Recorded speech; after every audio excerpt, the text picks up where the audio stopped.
அனைவருக்கும் வணக்கம். அண்ணன் சீமான் அவர்கள் தென் மாவட்டங்கள்ல பரப்புரை செய்யும் போது அவருக்கு இருக்கக்கூடிய மக்களின் ஆதரவை பார்க்கும்போது உடம்புலாம் சிலுத்துறதுங்க.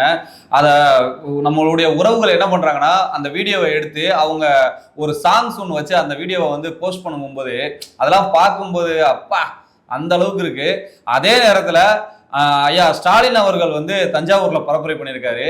அவர்களுக்கு வந்து விவசாயிகள் எதிர்ப்பு தெரிவிச்சிருக்காங்க. அவர்களுடைய சிட்டிங் எம்எல்ஏவா இருக்கிறவங்க இப்ப வேட்பாளராக இருக்காங்க இல்லையா, அவங்களாம் அந்த தொகுதிக்கு ஓட்டு கேட்டு போனாங்க அப்படின்னா மக்கள் விரட்டி அடிக்கிறாங்க. இப்ப அண்ணன் சீமான் அவர்களுக்கு எங்கெங்க ஆதரவு இருக்கு, இவர்களுக்கு திமுகவுக்கு எங்கெங்க எதிர்ப்பு இருக்கு அப்படிங்கறத தான் இன்றைய ஆனந்தன் டாக்ஸ் வலைவலியில பார்க்க போறோம். விஜய் அரசியலுக்குள்ள வந்த உடனே ஒட்டுமொத்த வேற நாம் தமிழர் கட்சி மேல வைத்தறிச்சல் இருப்பாங்கல்லங்க, அவங்க எல்லாருமே என்ன சொன்னாங்கன்னா, அவ்வளவுதான் முடிஞ்சு, சீமான் அவர்கள் வந்து இனிமே ஒன்றும் வாங்க மாட்டார், ஒரு 2% வாக்கு கூட இந்த தேர்தலில் வாங்க மாட்டாரு, அவ்வளவுதான், இனிமே அவர் வீட்டிலேயே உட்கார வேண்டியதா அப்படின்னு ஏகப்பட்ட விமர்சனம்ங்க. கூட்டமே கூடல பாருங்க. விஜய்க்கு வந்து அப்படியே தமிழ்நாடே வந்து மொத்தமா விஜய் பின்னாடி தான் நிக்குது, இளைஞர்கள் எல்லாரும் அங்கே போயிட்டாங்க அப்படின்னு என்ன பேசினாங்கன்னு நினைக்கிறீங்க? அவங்களுக்கெல்லாம் இந்த காணொலியை பார்த்தா செதறிடுவாங்க.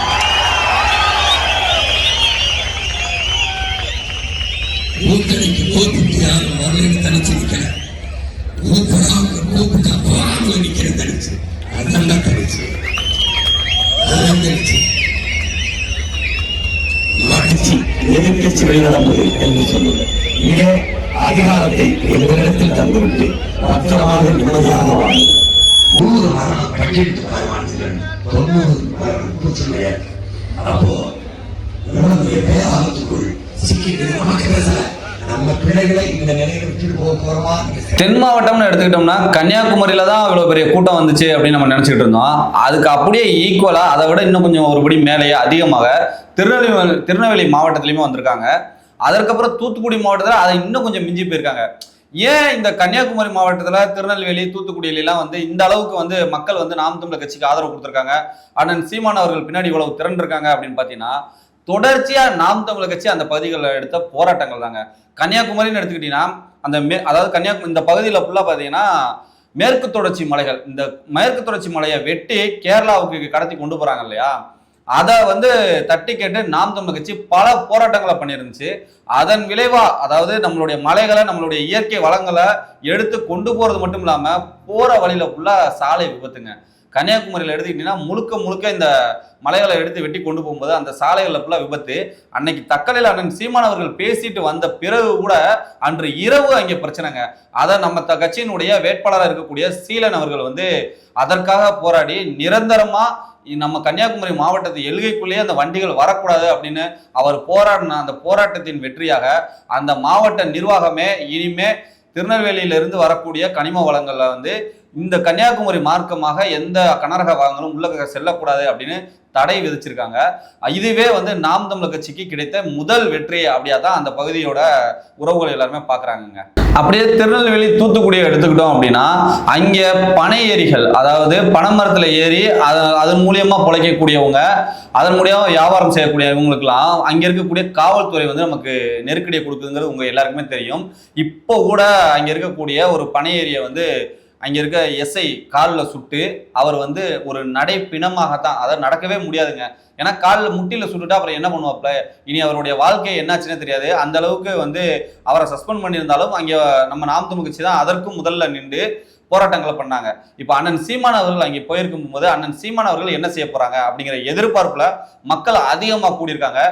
ஏன் அப்படின்னு கேட்டீங்கன்னா, இதற்கு முன்னாடி அண்ணன் சீமான் அவர்கள் தூத்துக்குடியிலே போய் பனைமரத்துல ஏறி நான் கல் இறக்க போறேன்னு டேட்டை அறிவிச்சுட்டு அந்த இடத்துல போய் பனை தொழிலாளிகளின் வாழ்வாதாரத்துக்காக முன்னாடி போய் ஒரு ஆர்ப்பாட்டம் பண்ணாங்க. அதை அன்னைக்கு இந்த காவல்துறை வந்து வேடிக்கை தான் பார்த்துச்சு. அண்ணன் சீமான் அவர்களை அவங்க செய்யும் போது இருந்துச்சு, இன்னைக்கு என்னையே தொடாம இன்னைக்கு அவரை போய் தொட்டிருக்கிய, இன்னொரு நாள் நான் வரேன், நீ அவர் முனங்கல்ல சுட்ட அந்த புல்லட்டை முடிச்சுன்னா என் மேல சுட்டுப்பாரு அப்படின்னு அண்ணன் வந்து சவால் விட்டு இங்க பேசியிருக்காங்க. இது அவர் அண்ணன் பேசுவாங்க அப்படின்னு தெரிஞ்சுதாங்க ஒட்டுமொத்த இளைஞர்களும் அந்த பகுதியினுடைய பெரியவர்களுமே வந்து அந்த இடத்துல வந்திருக்காங்க. அதுல இன்னொரு விஷயம் என்ன வந்துச்சுன்னா, அங்கேயே ஒரு அந்த பனை ஓலையில அண்ணனுக்கு வந்து பதநீர் இறக்கி அதுல ஊத்தி அண்ணனுக்கு தாகத்துக்காகவும் கொடுக்குறாங்க. இந்த அளவுக்கு அங்கே இருக்கக்கூடிய மக்களுடைய ஆதரவை பார்க்கும்போது நாம் தமிழர் கட்சி இது வரைக்கும் மக்களுக்காக நின்றுருக்கு. இந்த தேர்தலில் மக்கள் நாம் தமிழர் கட்சிக்காக நிற்பாங்கிறத உறுதி செஞ்சிருக்காங்க. இப்படி நாம் தமிழர் கட்சிக்கு சென்ற இடமெல்லாம் மக்கள் ஆதரவு கொடுக்குறாங்க. சரி, அண்ணன் சீமான் அவர்களுக்கு மட்டும் இல்லைங்க, அங்க இருக்கக்கூடிய வேட்பாளர்களுக்கு அவங்க போற இடத்துல எல்லாம் அவங்களுக்கே தெரியும் நிதிகள் கொடுத்து அவங்களுக்கு சப்போர்ட் பண்றாங்க. அண்ணன் இந்த ஒரு காணொலி பாருங்களேன், அண்ணன் சீமான் அவர்கள் வாகனத்து மேல நின்று பேசிட்டு இருக்காங்க. அப்போ குழந்தைகள்லாம் அண்ணன்ட்ட கொடுத்து எப்படி முத்தம் வாங்குறாங்க அப்படிங்கிறத பாருங்களேன். எனக்கெல்லாம் அதை பார்க்கும்போது புல் அரிச்சு போச்சு.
இப்படி மக்களினுடைய அமோக வரவேற்பை இந்த தேர்தலுக்கு நாம் தமிழர் கட்சி அதிகமாகவே பெற்றிருக்காங்க.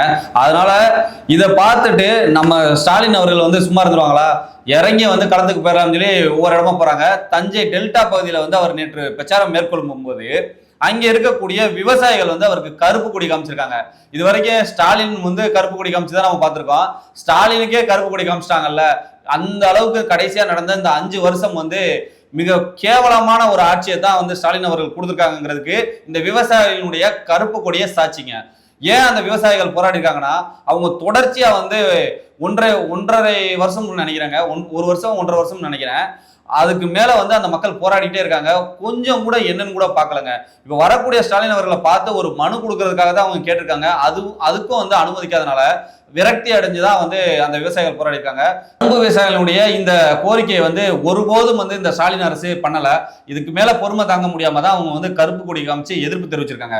இந்த அளவுக்கு எதிர்ப்பு தெரிவிச்சிருக்க இந்த மக்கள் நிச்சயமா தேர்தலில் ஸ்டாலின் அவர்களுக்கு வாக்கு செலுத்துவாங்களா? முதலமைச்சர் தான் கருப்பு கொடி காட்டுறாங்க அப்படின்னு பார்த்தா அவரை கேள்வி கேட்கிறாங்க பார்த்தா அங்க இருக்கக்கூடிய எல்லா அமைச்சர்களா இருக்கட்டும், இல்லைன்னா எம்எல்ஏவா இருக்கட்டும், யாரா இருந்தாலும் சரி, திமுகன்னு சொல்லி எவன் ஓட்டு போய் கேட்டாலும் சரி, மக்கள் என்ன மாதிரி புரட்டி புரட்டி கேள்விகளை கேட்கிறாங்கன்னு பாருங்க.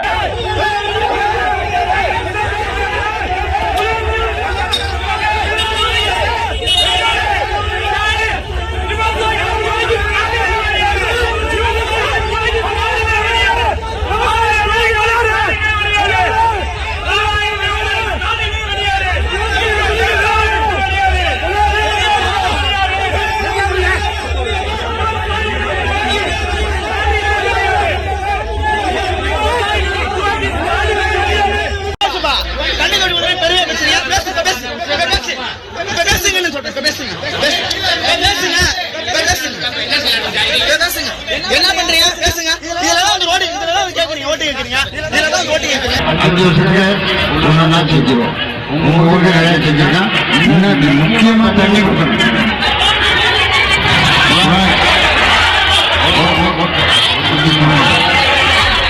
உறுதியாக இந்த சட்டமன்ற தேர்தலில் ஸ்டாலின் அவர்கள் வீட்டிலேயே இனிமேல் உட்கார போறாரு அப்படிங்கிறது நல்லா தெரியுது. நாம் தமிழர் கட்சி ஆட்சி அமைக்க போகுதுங்கிறது உலக தமிழர்கள் அனைவரும் எதிர்பார்க்கிறது நடக்க போகுது அப்படின்னு சொல்லி விடைபெறுகிறேன். நன்றி.